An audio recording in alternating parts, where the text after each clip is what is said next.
Γεια σας αγαπητοί μαθητές! Σήμερα θα σας εξηγήσω τη διαφορά ανάμεσα στις λέξεις δράση και δραστηριότητα. Αρχικά η λέξη δράση αναφέρεται στην επιθυμία του ανθρώπου να κάνει κάτι μέσα από μία σειρά από πράξεις. Για παράδειγμα, το σχολείο μας αποφάσισε να βοηθήσει τους άπορους μαθητές με μία φιλανθρωπική δράση. Αυτή η προσπάθεια δεν θα γίνει μία φορά και θα τελειώσει, αλλά θα ακολουθήσουν πολλές ενέργειες, πολλές πράξεις μέχρι να τελειώσει. Οι ληστές ακολουθούν συνωμοτική δράση ώστε να μην τους βρίσκει η αστυνομία. Ακολουθούν δηλαδή κάποιο σχέδιο, μία σειρά από πράξεις ώστε να μην γίνονται αντιληπτοί.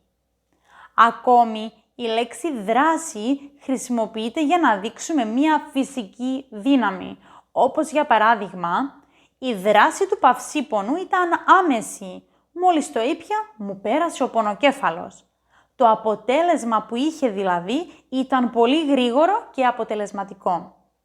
Επίσης, η δράση του νερού πάνω στη φωτιά ήταν αποτελεσματική, δηλαδή μόλις έπεσε το νερό στη φωτιά, έσβησε. Υπάρχει βέβαια και ακόμη μια χρήση αυτής της λέξης, στο θέατρο ή στον κινηματογράφο. Αυτή η ταινία έχει πολλή δράση ή η σκηνή αυτή έχει πολλή δράση. Έχει δηλαδή μεγάλη αγωνία και περιπέτεια. Τώρα η λέξη δραστηριότητα έχει να κάνει με το σύνολο των ενεργειών ενός ατόμου ή μιας ομάδας. Η εταιρεία έχει αναπτύξει μεγάλη δραστηριότητα στο εξωτερικό.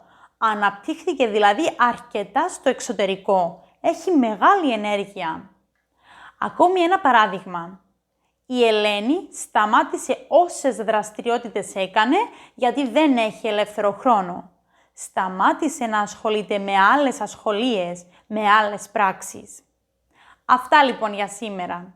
Γράψτε μας κι εσείς στα σχόλια πιο κάτω τις δικές σας απορίες και εμείς θα σας τις λύσουμε μέσα από ένα βίντεο μάθημα. Μέχρι την επόμενη φορά, γεια σας!